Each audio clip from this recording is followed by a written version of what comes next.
one genre of music I love, it's classical. And back in July 2014, I counted down 10 references to the frequently grouped sounds of the Baroque, Classical, and Romantic eras. It was a mixed bag.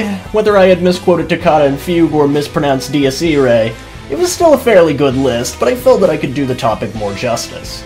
For this reason, I'm ready to discuss 10 more references, if you couldn't already gather that from the title of this video. To make things more intriguing, however, I will not be including any references from the original list, nor will there be any references from the same games or even the same series. All the other rules, however, still apply.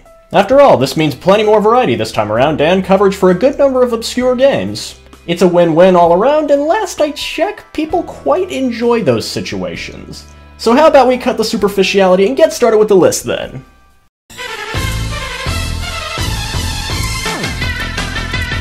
Number 10. Hey, right off the bat, things on this list get a little, well... If you don't understand exactly what you're staring at, this is an Easter egg from the original Star Fox for the Super Nintendo. Getting to this involves picking a certain stage, shooting a particular asteroid, and flying into a giant space bird. Just roll with it. Okay, so you may be wondering what an anthropomorphic fox piloting a spaceship through Sony Vegas TV Simulator Galaxy while being attacked by origami has to do with classical music. It doesn't. No, I'm referring to the music used in this particular stage, which is a rendition of Johann Strauss the Younger's Voices of Spring Waltz. Given the natural upbeat sound of this piece, it goes with the inexplicable nature of the level quite well. That aside, however, that's about as far as it goes. It's a neat reference that I think went over many people's heads, but there's no coherency to it, just like everything else going on here.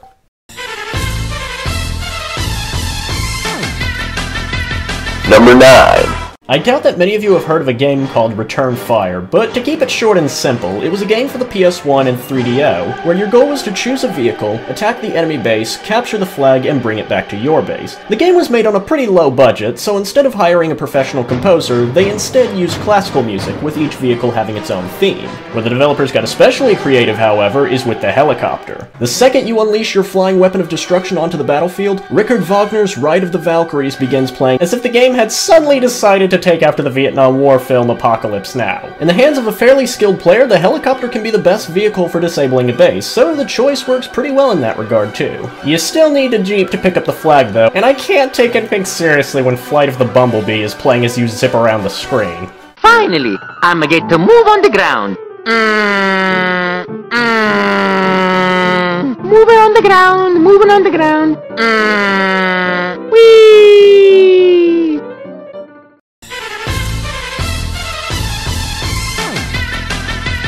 Number 8. Crash Twinsanity is fondly remembered by many for its entirely a cappella soundtrack, which also managed to sneak in a few classical pieces into its repertoire. The easiest place to look is Totem Hokum, where Flight of the Bumblebees is, fittingly enough, used as you guide Cortex along an obstacle course while he's being attacked by a swarm of bees, all while deactivating traps along the way. In the third portion of the level, where you must free Cortex from the natives, an a cappella rendition of the Blue Danube Waltz plays when it honestly should have been in the second segment since that involved an actual river, but that's beside the point!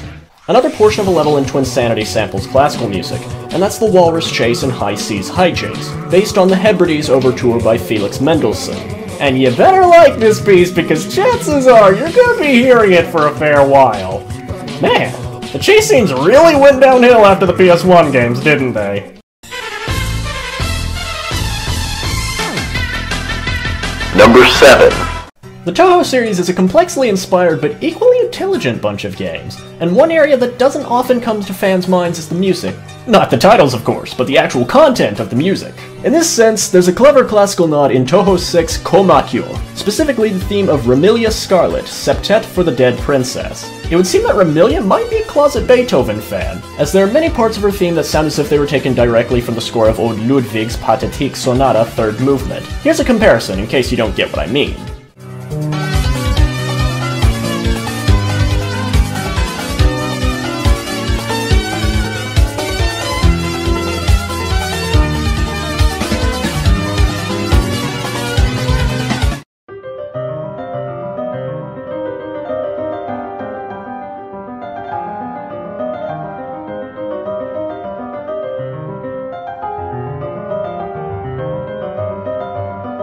It's a bit odd, Ramilia associating herself with a Romanian king, yet using music made by the hand of a German man who lived 400 years later, and I'm sure it's all probably a coincidence.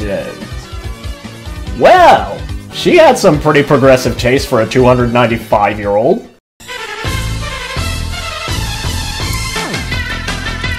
Number 6. Sid Meier has a real knack for using public domain music in his games, whether it's British Grenadiers and Pirates, or the Gao Shan Liu Shui in Civilization. For this list, we're looking at the Pirates series, but not the original 1987 game or its 2004 remake, but rather the attempted sequel made in 1993, Pirates Gold. Pirates Gold is regarded as a failed attempt as a sequel, but aside from the many bugs within it, there's something interesting about its soundtrack. Sid Meier appears to have borrowed from Johann Sebastian Bach quite a bit this time around, including his Prelude in F,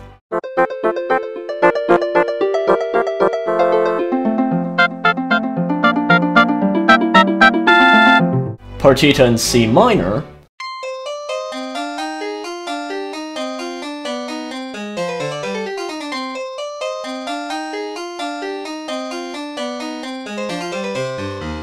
and multiple scores from the Goldberg variations.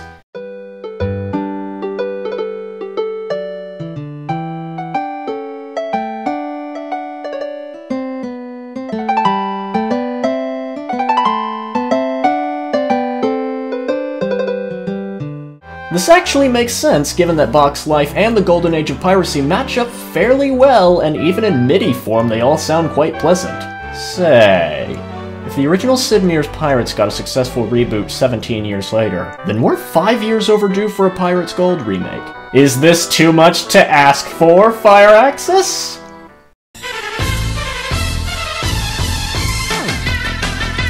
Number 5.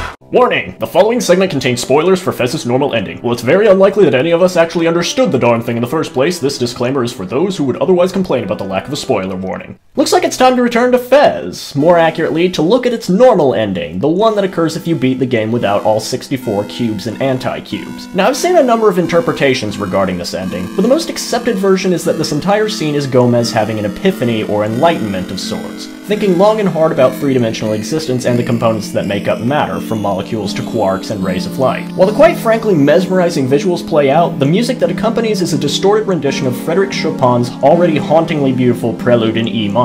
While it's a bit too somber to really associate with enlightenment, that's not to say that it doesn't match the visual end of the scene. It does that quite well, but as you'll see, it still pales in comparison to the remaining 4 games. Seriously though, what the heck's even going on with this ending?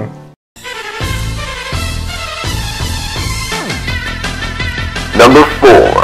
The Rhino V from Ratchet & Clank: A Crack in Time. It plays Tchaikovsky's 1812 Overture. The only thing left that needs to be said is that it turns most players into this.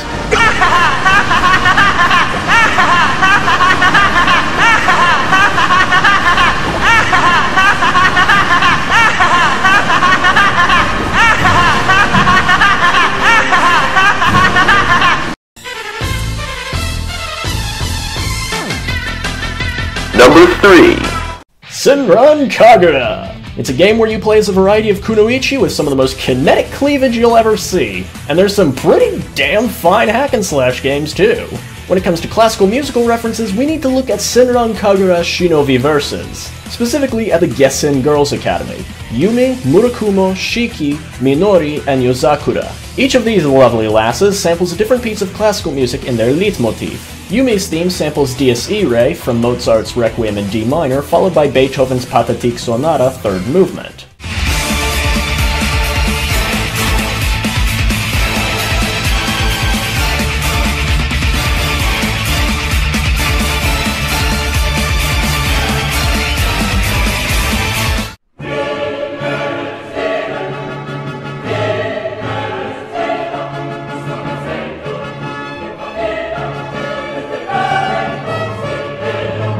Murakumo's theme is derived from Dance of the Pagan Monster from Prokofiev's Scythian Suite.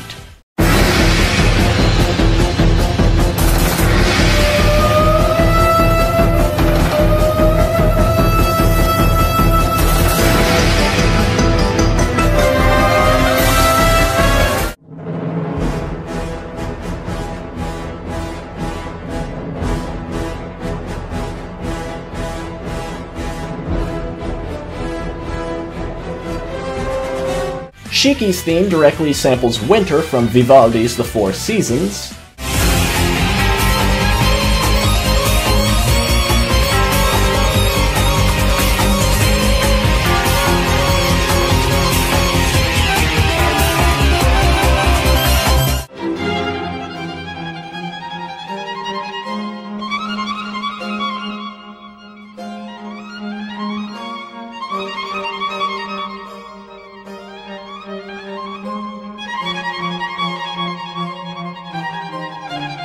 Minori's theme takes after Tchaikovsky's Russian dance from the ballet The Nutcracker.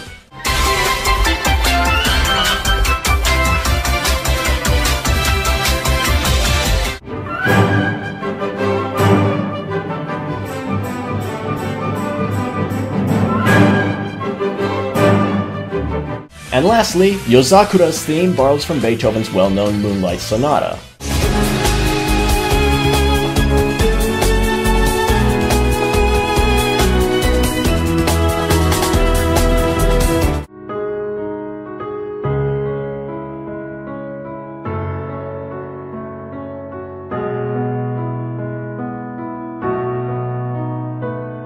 Man, if only the Guessing Girls Academy wasn't restricted to just a small group of possible entrants. These girls sound like my kind of people! Number 2. So, this next segment's from a horror game. Are you thinking what I'm thinking? No, it's not Five Nights at Freddy's! I admire the use of Bizet's Toreador March in that game, but that's been talked about to death and back. If you wanted to know the Five Nights at Freddy's referenced Carmen, all you'd need to do is search Toreador March on YouTube. Instead, how about we talk about a more fascinating classical music reference from The Evil Within? In a nutshell, this game has you trying to navigate a world full of nightmare creatures, no, not that kind, while enjoying the game's horror aspects and unsettling atmosphere, or being distracted by technical issues like texture popping. Point is, you won't feel safe whenever you play this game, except in the save areas, where all is eerily calm and the sound of Debussy's Clair de Lune is heard in the background. I think what makes this reference so effective is that the song is based on a poem about the sad but beautiful nature of the moon, just as these save rooms have a sort of dreary but unorthodox beauty to them. I really do love when references like this go the extra mile, and this is one that proves my point. But this is only number 2, so you know I still have a card up my sleeve. Number 1. Remember how Return Fire was an obscure game that had its entire soundtrack based on classical music? Well, what if there was a game that did this concept but with better justice? You needn't look further than an overlooked Wii title named Little King's Story.